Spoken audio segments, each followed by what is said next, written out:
L'idée originale, c'était de rappeler quel a pu être l'apport à ce qu'est le sport aujourd'hui de la part de militants et de militantes issus du mouvement ouvrier et du mouvement social. L'apport de ces militants issus du mouvement ouvrier et du mouvement social est particulier parce qu'ils ont voulu insuffler dans le sport des valeurs qui étaient les leurs. Et notamment avec une volonté de démocratiser ce sport qui initialement est une pratique élitiste venue d'Angleterre. J'aime bien mettre en valeur les gens et donc là c'est ça dont il était question, de mettre en valeur des gens pas forcément très connus mais qui œuvrent dans le mouvement ouvrier ou à côté ou en soutien et qui ont fait des choses profondes qui restent quoi, mais qu'on ne connaît pas comme ça, comme des stars. Voilà.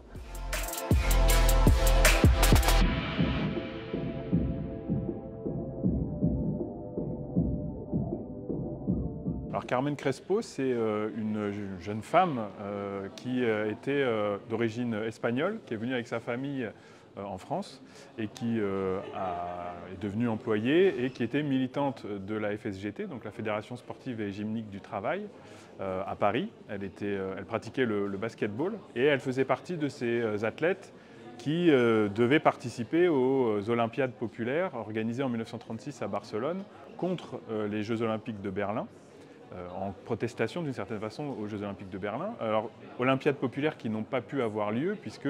c'est au moment du coup d'État du général Franco et donc du début de la guerre civile espagnole. Donc Carmen Crespo, comme je l'ai dit, qui était d'origine espagnole, elle rentre en France parce que tous les athlètes sont évacués, mais elle revient en Espagne tout de suite pour se battre dans les milices anarchistes. Et au départ, on essaye de la mettre dans un emploi de bureau,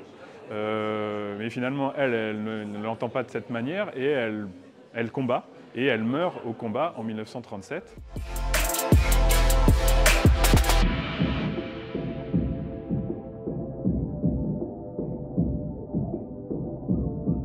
Alors André de Sá, c'était un architecte très important,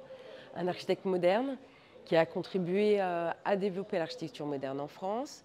qui était un sympathisant évidemment du Parti communiste et qui va obtenir des commandes grâce à plusieurs municipalités et réaliser notamment à Saint-Denis au Blanc-Mesnil 2 équipements sportifs d'envergure.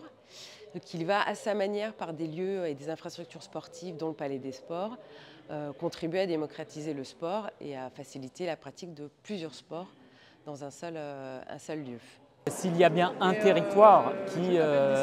incarne cette idée du sport populaire, du sport pour toutes et tous, c'est bien la Seine-Saint-Denis, c'est bien le département, c'est bien un certain nombre de communes, c'est bien un club qui incarne le sport populaire, le Red Star, mais aussi je pense bien sûr à l'association, à la FSGT, très présente dans notre département. Et donc oui, à l'occasion des Jeux et de cette Olympiade culturelle qui veut croiser les dimensions artistiques, culturelles et sportives, eh bien, j'ai voulu que le département, avec le soutien de Paris 2024, soutienne l'organisation de cette exposition ici au campus Condorcet.